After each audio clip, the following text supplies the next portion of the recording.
It's dark. When you don't know where you are, or how you come to be there, even the simplest things can be supremely frightening. So it was that when Walter awoke, his consciousness confused and hazy, the only thing that he had fixated on was the darkness. A darkness so thick and oppressive that it could have been a blanket. Perhaps it was, for all that the disoriented boy knew.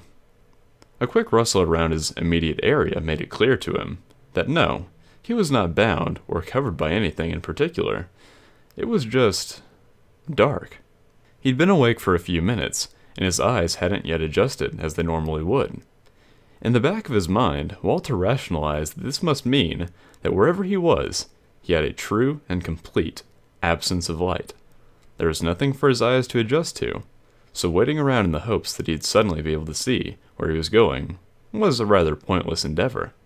He rose to his feet unsteadily, and reached out to grasp at, what, a wall? Anything. Anything that might have been there to help him launch off the ground. Nothing met his fingertips, and after an embarrassing moment of swaying, Walter tentatively took a few steps forward. He didn't run into anything, so he continued walking. Slowly, and with one hand in his front and one to his side, just in case.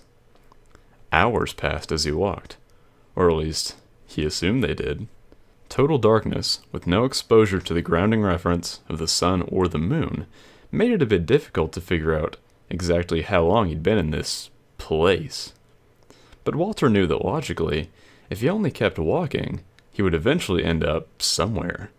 Even if it was a dead end, at least it would be reassuring to have found something concrete in that strange place. Eventually, he was tired. He must have been walking all day. Or night. Well, whichever. Either way, it's been a long time. He plops down on the ground, falling a bit too quickly, and yelps a bit at the impact. It's then that he realizes he hadn't tried to speak or call out at all until now. This was the first noise that he had made. How silly of him. What if there was someone around? Someone else lost in the darkness that could help find him. Cautiously, Walter tested out his voice, calls out, and asks, "Hello?"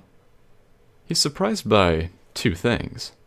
First, that his voice was already so rusty and throaty from just one day of solitude, and secondly, and more importantly, that the sound of his voice doesn't carry at all. It's instantly swallowed up by the same damn darkness that's been surrounding him since he woke up. This realization sends a chill down his spine, and he tries to distract himself by talking himself into an attempt at sleep. After some hours of laying there, in the too quiet darkness, he finally succumbs to a deep, dreamless sleep. Waking up in the black is just as disorienting the second time, and that's not all that stays the same in Walter's second day. In the, wherever he is. He walks just as long as he did the day before, only stopping when his body can go no further. He shouts a few times, but eventually gives it up, as his voice is instantly absorbed, and he decides his energy should be saved for the journey, rather than the needless yelling. This goes on for a while. Days cycle into months, months into years.